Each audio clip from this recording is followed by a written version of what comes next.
Yazi bafowethu, ayihleke into enje.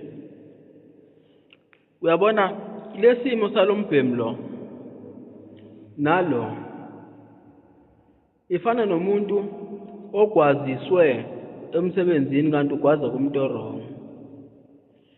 Uthi usugwazile kumuntu wrong, kusho ukuthi bekumele ugwaze kulo.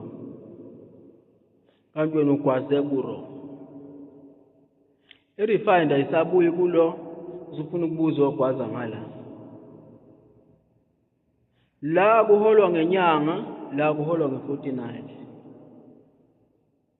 Uma uphuza imbiza yala, umehluko ubona after 3 days.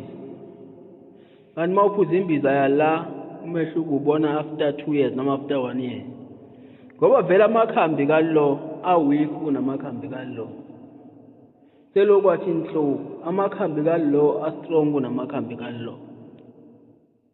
Qhubekani niphuza amakhambi kalo, khathi kuzophila abantu.